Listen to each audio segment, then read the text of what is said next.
초등학교 5학년 정도 되면 그 영어 실력이 아이들마다 편차가 아주 심하게 되죠. 매우 심하죠. 어릴 때부터 이제 미취학 때부터 영어를 쭉 접했는 아이들부터 그 다음에 이제 초등학교 이제 취학부터 그 다음에 초등학교 4학년 때까지 정확하게 뭐 나이로 칼로 이렇게 딱 자를 수는 없지만 어쨌든 이게 쌓인 거에 따라서 이제 편차가 많이 드러나게 됩니다.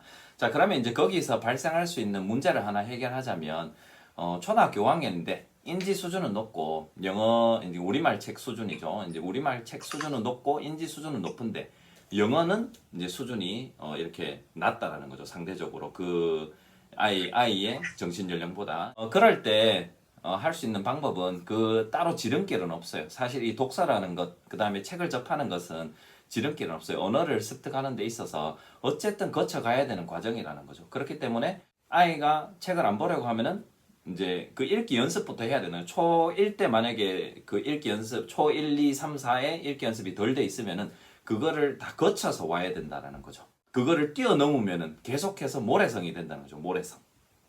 아이는 읽기 연습을 안 하고 그러면 뭐 이제 파닉스도 안 될 것이고 당연히 파닉스도 안 될 것이고 영어를 글을 보고 처리하는 능력 자체가 그러니까 지난번에 제가 말씀드렸듯이 그 언어력이 형성이 안 된다는 거죠. 그렇기 때문에 그 앞에 있는 거를 거쳐서 어쨌든 그 초등학교 5학년까지 이제 그 수준까지 빨리 어떻게 보면 따라잡는다라고 할까요? 그 과정이 꼭 필요한 거죠. 그래서 그때 이제 선택해야 될 자료들은 뭐 리더스북의 좀 높은 단계라든가 이제 챕터북의 아주 쉬운 단계 초등학교 5학년이라 하더라도 그 아이가 편하게 볼 수 있는 내용이지만 편하게 읽을 수 있는 그 글 언어 수준이지만 그 대신에 그 안에 있는 책 내용은 조금은 더 높은 그런 거를 고르는 게 어떻게 보면 조금은 관건이라고 할 수 있겠죠. 그래서 제가 초등학교 시기를 영어 성숙기나 완성기라고 했던 이유가 뭐냐면 초등학교 때 어떻게 보면 이제 미취학 때는 정말 즐기는 영어를 한다면 초등 때는 학습할 그런 집중력이라는 걸 갖추게 되고 그 다음에 이 인지 수준이 많이 올라가기 때문에 학습 이제 홍 공생이 말씀하신 것처럼 학습이라는 걸 할 수 있기 때문에 어찌 보면은 조금 더 아이가 의식적으로 좀 더 할 수 있는 그런 부분들이 많다라는 거죠. 미취학 때는 사실 의식적으로 할 수 있는 그런 집중력 기간도 짧고 본인이 해야 된다라는 이런 의무감을 가질 필요가 없지만 초등학교 때는 이제 그런 것들이 조금 받쳐주기 때문에 그리고 인지 수준이 되기 때문에 과거에 많이 걸렸던 거를 단시간에 어떻게 보면은 이제 속성이라고 하기는 좀 그렇지만은 시간을 많이 넣으면 넣을수록 쫙쫙쫙쫙 성장하는 걸 확실히 볼 수가 있죠. 그래서 이제 초등학교 5학년 정도가 되면 사실 이제 어느 정도 그냥 보통 수준에서 발맞춰 가고 있다고 영어를 그냥 어느 정도 꾸준하게 접하고 있다는 가정하에 이제 제가 말씀을 드리면 기존에 3, 4학년 때 했던 그런 읽기 연습이라든가 그 다음에 읽기 연습이라고 표현하면 조금 이제는 어색할 수가 있죠. 초등학교 5학년 정도 되니까 그냥 읽기라고 해야 되겠죠. 의미 파악을 위해서 읽고 그리고 이제 그때 읽는 그 챕터북이라든가 그런 재미를 위한 읽기, 다독과 정독, 집중독기 그런 것들을 계속해서 병행해야 되고요. 다른 특별한 방법은 없어요. 사실. 그 다음에 여기서 추가하면 좋은 거는 이제 서서히 두 가지를 저는 이제 초등학교 고학년이 되면 한 번쯤 시도해 보시라라고 권해드리는 것은 문법이랑 첫 번째는 문법과 두 번째는 정보를 처리하는 연습을 이제 서서히 한번 해보시라는 거예요. 그거를 한번 아이랑 같이 한번 해보라는 거죠. 문법은 사실 우리나라에서 참 말이 많죠. 왜냐하면 어릴 때부터 이제 쌤이라든가 저라든가 우리 지금 여기 있는 청취자분들 모든 분들의 학창 시절에 과거에 사실 어떻게 보면 주입식인 경우가 많았어요. 일방적인 강의식이 꼭 안 좋다는 건 아니지만 이제 주입식으로 배웠을 때 그때 너무 어떻게 보면은 너무 단편적인 그런 부분적인 지식만 강조가 되다 보니까 참 쓸모도 없었고 그런 부분이 있었지만 사실 문법이라는 것은 영어를 어떻게 보면은 기반을 잡아주는 것이고 완성시켜주는 부분이기도 하거든요. 그렇기 때문에 문법을 이제 중학교에 가기 전에 실제 입시 전선에 들어가기 전에 한 번쯤은 이렇게 뭐 마스터까지는 아니지만 그냥 문법 용어도 한번 접하고 이런 것들이 있다. 네가 만약에 영어를 꾸준하게 접했으면은 그 이제 암묵적인 영어 체계가 머릿속에 있을 거 아닙니까? 그럼 이제 거기에다가 문법을 한번 이렇게 덮어 씌워주는 거죠. 씌워주고 거기에서 아이가 서서히 받아들일 수 있는 건 받아들이고 이제 아직 그 문법 암묵적인 문법 지식에서 못 받아들이는 거는 중학교 때 가서 충분히 또 연습을 통해서 하면 되고요. 그래서 문법을 꼭 초등학교 한 5학년에서 6학년 뭐 그 시기는 뭐 그냥 아이에 맞게 아이가 준비가 됐다 생각할 때 그 정도 하면 좋을 것 같고요. 그 다음에 두 번째는 이제 초등학교 고학년이 되면은 할 수 있는 게 뭐냐면 초등학교 중저학년까지 미취학 때부터는 정보를 받아들이는 것만 했다면 이제 초등학교 고학년이 되면 서서히 그 정보를 처리할 수 있는 연습을 해야지 이게 언어의 맛이라고 할까요? 이제 그게 된다는 거죠. 예를 들자면 뭐 어떤 글을 읽고 요약을 한번 해본다든가 자기 말로 간단하게 한번 이야기를 해본다든가 이 글이 의미하는 게 뭐라든가 뭐 지식이든 그게 창작이든 그 내용이 챕터북으로 해도 되고 그 다음에 제가 추천드리는 건 초등학교 고학년 정도 되면 그 주니어 뭐 이런 신문들 있잖아요. 영자 신문들 있잖아요. 뭐 그런 걸 이용해도 되고요. 이제 네네네. 뭐 이제 그 자료는 사실 그냥 주변에서 검색을 통해서 많이 한번 뭐 이런 게 괜찮겠다. 아이가 그냥 부담 없이 할 수 있는 그냥 연습을 많이 할 수 있는 그런 어떤 정보를 이제 단순히 받아들이는 게 아니라 그 정보를 가지고 한번 가공할 수 있는 그런 활동을 서서히 고정적으로 뭐 하루에 조금씩 아니면 뭐 일주일에 뭐 조금씩 이렇게 아이랑 정해서 한번 해보는 게 서서히 필요하다라는 거죠. 그게 초등학교 중저학년과 네네. 네, 정말 괜찮은 생각이라는 생각이 든 게, 네.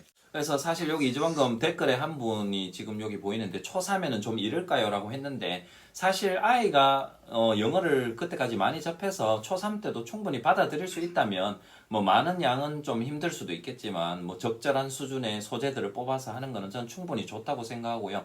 초등학교 저학년 때는 굳이 필요가 있겠나는 생각이 들어요. 사실 왜냐하면 읽기도 해야 되고 왜냐면 이제 그 파닉스라든가 그런 읽기 연습과 그다음에 어떻게 보면 미취학 때까지는 부모가 읽어주거나 아니면 음원이 읽어주거나 그런 타 매체가 읽어줬는데 초등학교 저학년에는 그런 영자 신문까지 읽기에는 조금 버겁지 않을까 아이의 인지 수준이랑 그런 영어 수준을 고려했을 때 네네. 그래서 아이한테 너무 부담이 될 것 같고 사실은 아까 문법 이야기 하셨는데, 네네. 문법은 저는 진짜 약간 뼈 같다는 생각 많이 들었거든요. 아 문법을 알면 네네.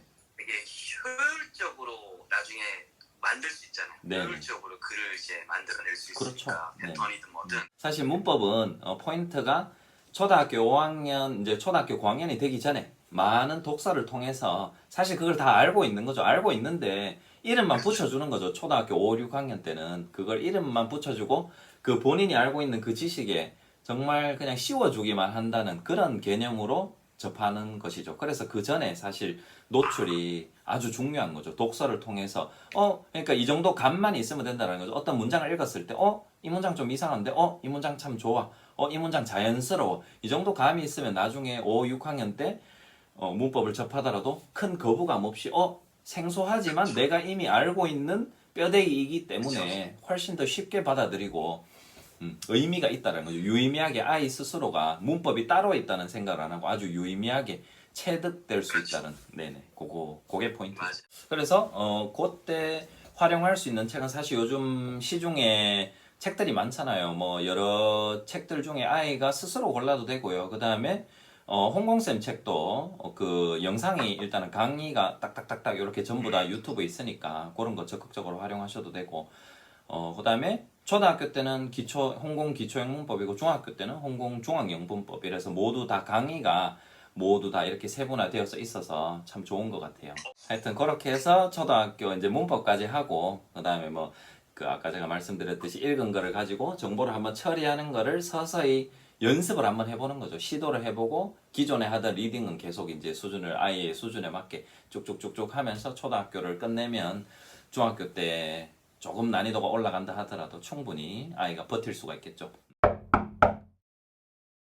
저는 단어장은 사실은 그렇게 머스트다라고 생각하지는 않아요. 왜냐면 단어장을 가지고 공부하면 그 밑에 있는 아이가 스스로 그 밑에 있는 예문을 사실은 현실적으로 충분히 읽고 넘어가진 않거든요. 아이들은 그 단어에 초점을 맞추는 경우가 상당히 많거든요. 초, 중, 고 다 포함해서. 그래서 사실 단어장은 저는 약간의 속성으로 뭔가를 하려는 그 아이들한테 참 적합한 것 같아요. 왜냐하면 실제 교과서에 있는 내용을 보면 중학교 교과서든 고등학교 교과서든 이 리딩이 충분히까지 아니라도 그래도 어느 정도 접한 아이들은 힘들다고 느끼지 않아요. 생각보다. 그렇지만 이 리딩이 충분하지 않다라면은 단어장을 선택하는 게 좀 괜찮을 수 있겠다. 초등학교, 그 다음에 뭐 한 5학년 때까지는 안 필요할 것 같고요. 그 이후에 만약에 뭔가 내가 아이가 영어를 조금은 부실하게 접했다. 그냥 이제 뭐 꼭 부실하다 그런 정도도 참 판단하기가 힘들긴 하겠지만 리딩이 좀 불충분하다라고 판단이 되면은 단어로 조금 보강을 하는 것도 참 좋은 방법이다 라고 생각해요. 네네, 머스트라고 생각하진 않고 저는 책이 항상 머스트라고 생각하거든요.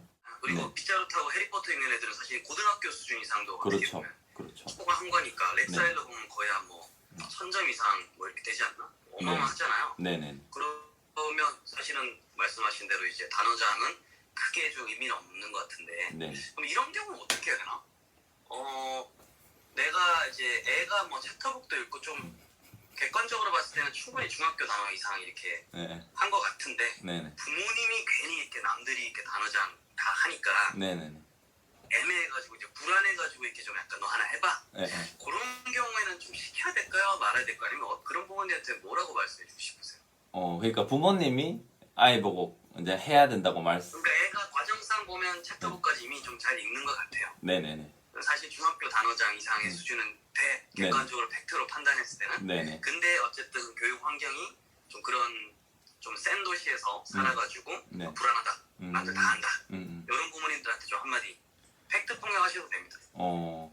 실제로 만약에 아이가 말씀하신 대로 어느 정도 수준에 있다면 아이가 해도 돼요. 왜냐하면 이미 다 아니까.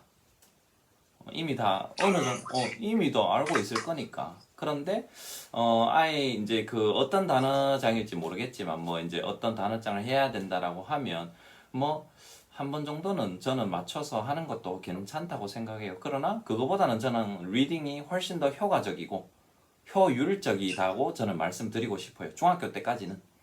고등학교 때 가면 시간이 너무 없기 때문에 단어장이 필요해요. 저도 임용 공부를 할 때, 그 다음에 저도 수능 공부를 할 때 실제로 단어장을 이용했었는데, 어릴 때는 단어장을 크게 활용하지 않았거든요.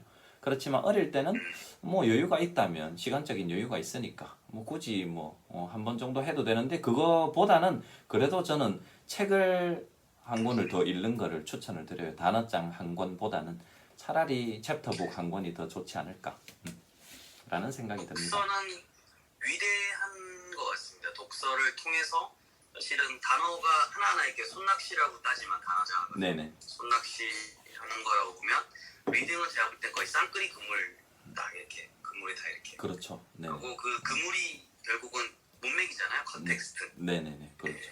어떤 좋은 작업인 것 같아서 네네. 아까 뭐 고등학교 정도, 네. 뭐 중학교도 하긴 챕터북까지 읽는 애는 뭐 단어 그냥 보라 그러면 금방 다 네네. 아니까. 하긴 하겠는데 그거를 이제 막 굳이 시험을 보게 한다든지 맞니 틀리니 옆에랑 이렇게 비교한다든지 그러면 뭐 내가 이제 힘들죠. 네. 힘들어. 그렇죠. 빠이빠이. 그렇죠. 그런 것만 좀 조심하면 될 것 같네요. 네네. 좋은 예시를 제가 한 개 드리면요. 제가 얼마 전에 얼핏 들은 예시인데요. 혹시 새벽 달림 아시죠? 그 누님, 네, 아시죠? 새벽 달림 둘째가 지금 중3인가 그렇거든요. 근데 중3인데 네네. 제가 우연히 그 새벽 달림 피드에서 본 건데 그 둘째가 매일 하는 루틴이 있어요. 매일 하는 것들이 이제 뭐 어떤 신문 읽고 뭐 요약하기인가 그거 있고 뭐 여러 가지가 있는데 그러면서 이제 엄마랑 아들이 이야기를 하는 그 대화의 흐름이 어떻냐 하면 이거라도 해. 아니면은 학원 가서 단어장 외우고 문제풀이 해야 돼. 솔직히 엄마가 니한테 그런 걸 안 시키잖아. 뭐 하여튼 요런 문맥으로 요런 맥락으로 그러면서 이제 그 둘째의 대답, 그거는 I know. 나는 그 정도는 알아. 그러니까 엄마 말을 순순히 따르는 거죠. 그만큼 어떻게 보면 엄마의 그 이제 글을 읽고, 제가 이제 독서라고 말씀을 드렸지만 뭐 신문 기사든 독서든 그걸 읽고 처리하는 게 단어를 외우는 것보다 훨씬 더 효과적이고 그거를 안 해도 된다는 반증이죠. 어떻게 보면 하나의 예시죠. 중학교 올라가면 이제 그 독서는 계속이 돼야 돼요. 근데 이제 본인이 원하는 방향으로 조금 더 약간은 유아의 티를 벗겠죠. 어릴 때 그 약간 그림이 많고 이제 그런 티는 벗겠지만 이제 본인이 원하는 방향대로 조금은 사실 중학생이 되면 저도 홍콩쌤도 그렇고 저도 그렇지만 사실 이 부모가 뭔가를 골라주고 그런 단계는 조금 지나게 되잖아요. 사실 본인이 뭔가를 이제 알아서 이제 하는 잔소리로 부모가 하는 것은 잔소리로 듣게 되고 그렇기 때문에 방목이죠, 방목. 네네네. 그래서 이제 본인이 원하는 방향의 책을 스스로 고르도록 그래서 같이 서점에 가거나 혹은 같이 보면서 그냥 네가 원하는 거 사서 한번 보자. 그 다음에 아까 제가 말씀드렸듯이 초등학교 후반에 했던 그거를 이제 본격적으로 해야 되는 거죠. 단순히 정보를 받아들이는 게 아니라 정보를 처리하는 연습을 아주 활발하게 해야 될 때가 네, 중학교 때라고 생각하고 사실 이 작업이 고등학교에 정말 기반이 되거든요. 모든 거에 기반이 되기 때문에 언어행 우리 국어 영역도 마찬가지고 단순히 우리말로 돼 있다 뿐이지 정보를 우리 국어 영역도 그렇잖아요. 문제를 풀어서 거기 있는 사실 확인 문제는 거의 없잖아요. 그걸 가지고 뭔가 자기 그 글에서 말하고 싶은 걸 만들어내야 된다는 그 정보를 한 번 더 처리해야 되는 것이고 영어도 똑같잖아요. 거기 있는 걸 단순히 뭔가를 그대로 정보로 옮기는 문제는 없잖아요. 영어 듣기 빼고 그렇기 때문에 그래서 이제 거기 있는 글을 읽고 뭔가 이제 주제를 찾거나 뭔가 거기에서 말하고 싶은 거, 그 다음에 자기 생각을 이야기하는 그런 것들이 중학교 때 시간이 있을 때 한마디로 충분히 많이 연습을 하는 게 꼭 필요하다는 것이죠. 거기에 항상 뒤에 병행이 돼야 될 것은 독서죠, 독서. 독서는 계속 끌고 가야 되는 것이고, 그 다음에 영상도 사실 영상도 사실 아주 전 중요한 것 같아요. 중학교 때 즐길 수 있는 것들이 이제 서서히 많아지거든요. 만약에 그 전까지 이렇게 영어를 꾸준하게 접해왔다면 뭐 미드를 본다든가 영화를 본다든가 아니면 사실 조금 아카데믹한 아이들은 테드를 본다든가 뭐 이제 유명 인사들의 강연을 본다든가 중학생 때 충분히 이루어질 수 있는 것들이거든요. 재밌게 본인의 성향에 따라 달렸지만 사실 그런 것들을 중학교 때 왜냐하면 이유는 마찬가지예요. 시간이 많기 때문에 그때 본인이 원하는 영상이나 그런 것들을 충분히 많이 접할 수 있도록 부모가 그냥 던져주기만 하고 이제 아이가 선택하도록 하는 거죠. 어떤 아이들은 영화를 많이 볼 것이고 저도 어릴 때 뭐 영화라든가 미드라든가 팝송이라든가 테드는 저는 없었고요. 네네. 그러니까 이제 그런 것들을 많이 봤었는데 이제 그런 것들이 암묵적으로 계속 그 영어를 끌고 나갈 수 있게 하는 그 동기 요인이 분명히 되거든요. 그렇기 때문에 거기에서 본인이 알아듣는 것만 해도 자존감 형성에 아주 큰 도움이 되고, 네네. 그렇게 되겠죠. 그런 것들이 필요할 거예요. 그래서 그런 이제 일부 자기 학생이 원하는 영상과 그 다음에 독서는 계속 꾸준하게 이어가면 좋겠고, 그 다음에 그 독서를 했는 걸 바탕으로 뭔가 정보를 처리하는 연습. 여기에는 이제 아까 있는 그 주니어 그 영자 신문에 넘어서서 이제 진짜 영자 신문을 가지고 해도 되고 아니면 영어 잡지를 사실 활용해도 되고 여러 가지 잡지들이 있잖아요. 그래서 영어 잡지나 영자 신문 그런 부분에서 본인의 취향에 맞게 기사를 발췌해서 그거를 뭐 요약해 본다든가 그렇게 해도 아주 좋고 이제 그거를 사실 제가 지난번에도 초등학교 한 3, 4학년 되면은 그 독후 활동으로 영상을 한번 찍어 보는 걸 강하게 권했었잖아요. 사실 근데 이거를 꾸준하게 하는 것 이제 한 중학교 때까지 계속 하는 걸 저는 참 괜찮다고 생각하거든요. 저 어릴 때는 당연히 없었지만 지금은 그게 이렇게 이 매체들이 확실히 바탕이 되니까 아주 좋은 방법이지 않은가. 네네. 활용하면은 아이 스스로도 참 그거를 이제 어릴 때부터 본인의 모습을 본인의 영어 실력, 본인의 모습을 그걸 영상으로 다 이제 자취를 남길 수가 있고 중학교 때도 그걸 가지고 아주 큰 포트폴리오를 만들 수가 있고 오히려 꼭 노리고 하는 건 아니지만 그게 고등학교 때 가서 아주 엄청난 무기가 될 수도 있는 네네, 그런 부분이라고 생각합니다. 네네. 뭐 어떤 식으로 연결될까요? 뭐 독서 아니면 영어, 수능 아니면 생기부? 저는 다 연결될 것 같은데 생기부에 일단은 큰 엄청난 무기가 될 수 있을 것 같고요. 그렇죠.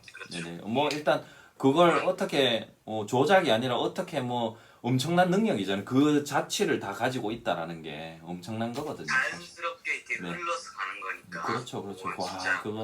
그거는 지금 있는 아이들이 많이 활용하는 방법은 아니거든요. 근데 사실 이런 식으로 활용하면 참 좋겠다라는 거죠.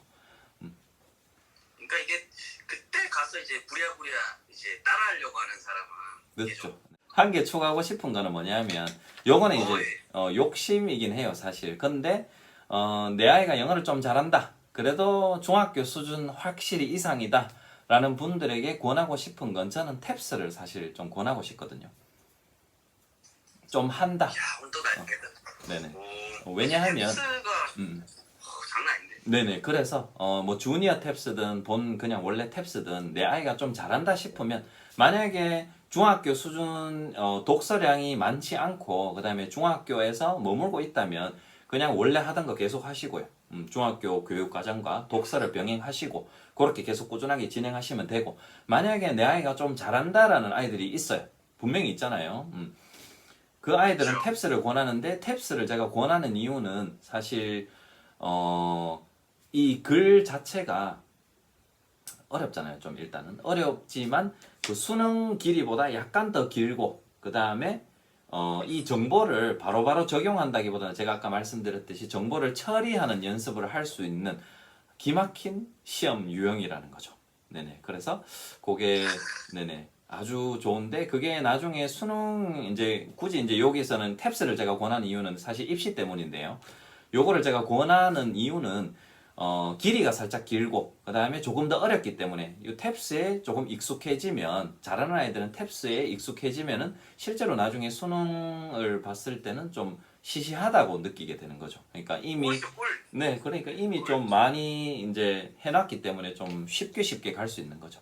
사실 이제 뭐 탭스는 사실 모든 사람한테 권하는 건 아니고 그래도 조금 아이가 영어에 대해서 거부감이 없고 그런 이제 뭔가를 하고 싶어 하고 분명히 영어를 좀 이렇게 많이 접했는 아이들은 뭔가 하고 싶어 하거든요. 이런 거에 대해서 그 뭐 걱정, 불안 이런 게 없고 뭔가를 자꾸 성취하고 싶어 하는 그런 욕구가 있는 아이들이 있거든요. 그런 아이들한테 탭스를 권합니다. 모두에게 권하는 건 아닙니다. 어찌 보면 자칫 잘못 권하면 역효과납니다. 언어 혼동이라는 게 거의 오지 않거든요. 그게 그냥 노출만 해주면은 잘 혼동이 오지 않아요. 어릴 때는 아이가 영어를 혼동하는 것처럼 보여요. 왜냐하면 아이의 말 입에서 익숙해지다 보면은 이 두 언어를 섞어 쓰기 시작하거든요. 그러면 혼동처럼 보이는데 그게 조금만 더 지나면은 완전히 분리되어서 뭐 프랑스어면 프랑스어, 뭐 우리말이면 우리말 이렇게 완전히 그 언어 자아가 분리가 되면서 상황에 맞게 잘 쓰죠. 그래서 그냥 사실 지구에 제가 여러 번 말씀을 드리는데 지구에 그 한 70억 명 중에 25억 명이 70억 명 정도가 있다고 치면 그 수가 한 25억 명 이상이 태어날 때부터 두 개 이상의 언어를 하거든요. 그러면 만약에 이게 언어 혼동이 오면 어마어마한 지구에서 일이 일어나고 있는 건데 그런 사례들이 사실 이 수적으로 잘 없거든요. 그래서 한 3살 정도 되면 언어를 이게 헷갈리는 것처럼 느끼는데 절대 그게 아닌 거죠. 아이는 이 언어도 잘 습득하고 있고 저 언어도 잘 습득하고 있는 것이고 그게 한 이제 어린이집 가서 아이들한테 불어를 던져볼 수도 있겠죠, 실제로. 이제 그런 상황이 올 수도 있겠죠. 우리나라에 있으면서 불어로 아이들한테 이야기하면 당연히 못 알아듣겠죠. 그러면서 그게 약간의 어떻게 보면 시행착오죠. 그러면서 아이는 그런 이제 우리나라 사회에서는 불어를 이제 쓰질 않겠죠. 그러면서 각각의 언어를 완전히 서서히 분리하게 되는 거죠. 그게 언어 혼동은 아니죠. 네네. 그래서 어떻게 보면 저도 사실 그렇게 하고 있고 그렇게 그 선현우 쌤도 그렇게 하고 계시고 뭐 그 박주호 축구 선수도 사실 뭐 독어, 한국어, 영어 이렇게 3개 언어 하고 있고 그런 사례들은 우리 주변에서 흔히 찾을 수 있거든요. 이제 사실 그냥 연예인이든 일반인이든 누구든지 간에 조금만 조사를 해보면 생각보다 많은 케이스를 찾을 수 있어서 전혀 걱정하지 않으셔도 되고 그냥 마음껏 노출해 주시라고 말씀을 드리고 싶어요. 네. 25억 정도 가까이가 그렇게 바이링거 이상인 건 진짜 네네. 와 그게 이제 대단하네. 그게 호주만 해도 사실 호주 토착어 Aboriginal language가 있거든요. 거기 이제 그런 것들 토착어가 있고 영어가 있고 뭐 캐나다도 보면은 퀘벡주나 뭐 특정주에서는 이렇게 있고 이제 그런 모든 거를 다 모으면은 25억 정도가 되네. 꼭 영어 뭐 꼭 영어가 아니라도 어떤 언어든 2개 이상을 하는 이런 민족이나 시민들이 아주 많다라는 거죠. 인구로 봤을 때. 그렇게는 뭐 유럽도 지리적으로 봤을 때 붙어 그렇죠. 있으면 뭐 맞아요. 있을 것이고. 네네. 고등학교로 넘어가면 너무 학생들이 바빠요. 사실 이제 학생에게 조금 우리가 뭔가를 하자고 권할 수 있는 학년은 고1이고 실제로 고등학교의 그 생활을 보면 엄청나게 힘들어요. 사실 거기에 모든 수행평가라든가 대회라든가 뭐 대회에 꼭 참여를 안 하더라도 뭐 이런 프로젝트라든가 학교 동아리라든가 너무 할 것들이 많기 때문에 고등학교에는 이제는 그냥 입시에 그냥 빠져서 학교에서 하자는 대로 하고 본인이 원해서 추가로 하는 거는 괜찮으나 학교 교육 과정 안에서 본인들이 약한 과목 보충하고 그다음에 어떻게 보면 입시의 최전선에서 노력하는 그 하나만으로도 사실 매우 버거워요. 그냥 이렇게 말로 하기에 못할 만큼 그 이상으로 버겁기 때문에 그래서 고1 때까지는 이제 그래도 그나마 좀 시간이 있어서 그 중학교 때 하던 그 못다한 독서를 그냥 본인이 이때까지 독서를 해왔다면은 분명히 책에 흥미가 계속 남아 있을 것이고 그래서 그거를 그냥 꾸준하게 하고 뭐 탭스를 하던 아이는 조금 더 할 수도 있을 것이고 조금 뭐 여유를 가지고 영화도 보고 미드도 보고 할 수도 있을 것이고 이제 그런 걸 연장선상에서 조금 하고 그 다음에 나머지는 사실 학교에서 어느 정도 많이 이끌어주기 때문에 뭐 수능 문제도 알아서 풀 것이고 이제 시험 공부도 알아서 다 할 것이고 하기 때문에 너무 이제 많은 거를 추가적으로 하기에는 사실은 시간적으로 그다음에 심리적으로 여건이 매우 빡빡한 상태죠. 고등학생이 되면. 예비 중학생인데 네. 학원에서 토플 문제집을 가지고 문제풀이 학습을 하는데 네. 그게 맞는지 의문입니다. 와우. 이거는 일단 아이의 수준에 따라 다르겠는데 일단 일반적으로는 토플 그냥 토플로 한다면 조금 버겁죠. 힘들죠.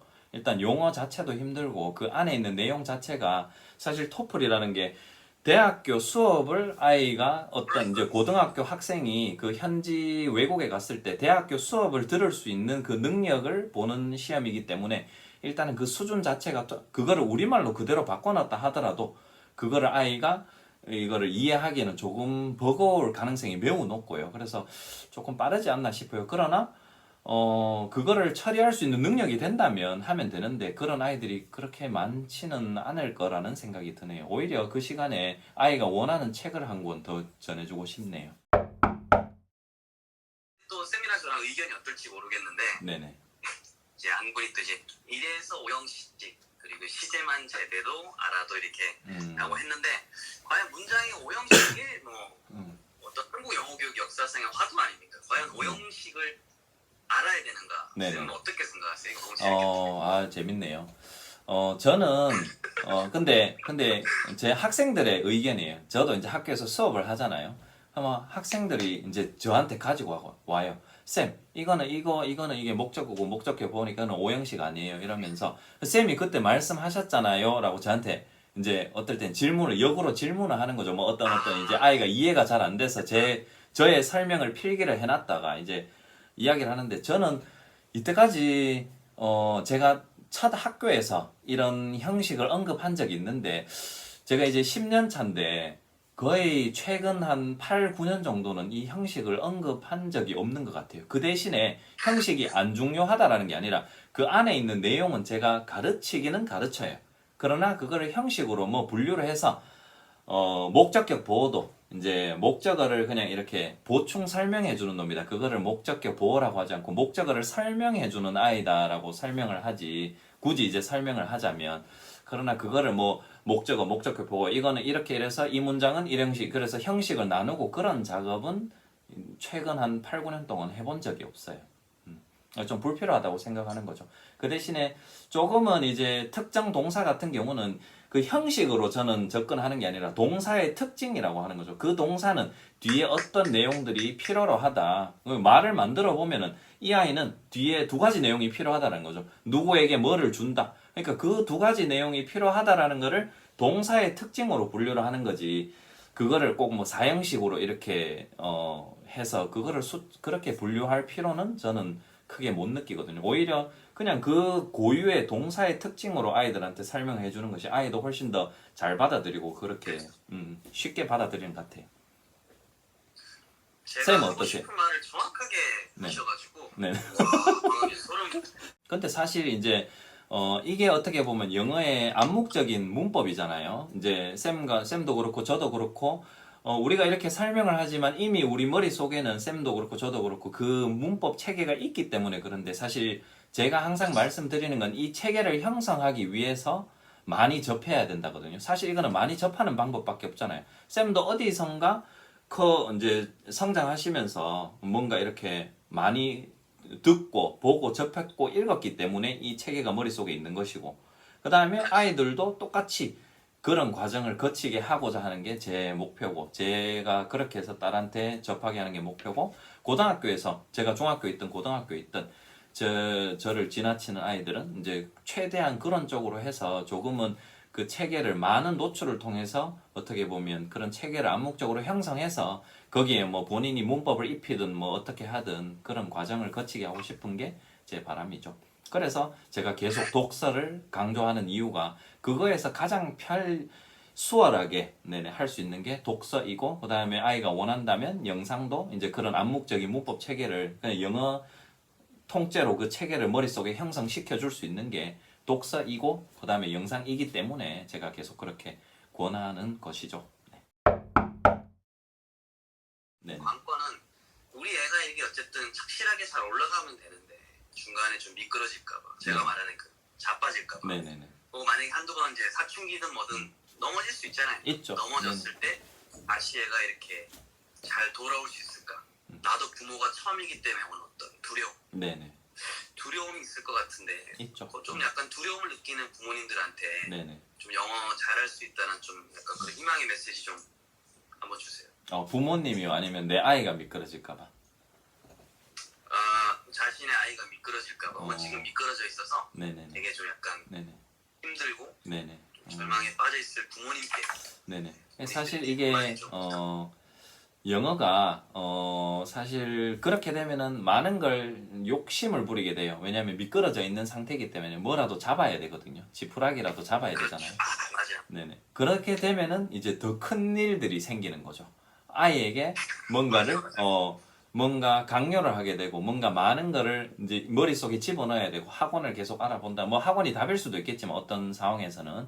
근데 결론적으로 아주 특별한 방법은 없다는 거. 그렇기 때문에 조금 돌아가는 것 같아도 그게 가장 빠른 방법이고 그게 아이에게 어떻게 보면 안정감을 줄 것이고 그게 가장 성과를 원한다면 성과를 내는데 가장 큰 도움이 될 거라는 거. 그래서 너무 뭔가 요행을 바라지 말고 지름길을 찾지 말고 저는 영어에 진짜 지름길이 있으면 저도 좀 배우고 싶은데 아직까지는 제가 찾은 바가 없거든요. 그렇기 때문에 너무 이런 빠른 방법이나 그런 지름길에 너무 현혹되지 말고 그럴 미끄러졌을 때일수록 오히려 아이한테 비교를 너무 하지 말며 아이한테만 좀 충실하게 아이가 어떤 부분에서 힘들어하는지 정말 읽기에서 힘들어하면 정말 쉬운 책으로라도 다시 시작을 해야 되고 저희 학교에도 보면 고2인데 아직 파닉스가 안 되는 아이들이 글 읽기가 안 돼요. 그런 아이들한테는 정말 제가 쉬운 문장을 주고 니는 내일까지 이걸 네이버 사전을 뒤지든 어떻게 하든 읽어만 오면 된다라고 하거든요.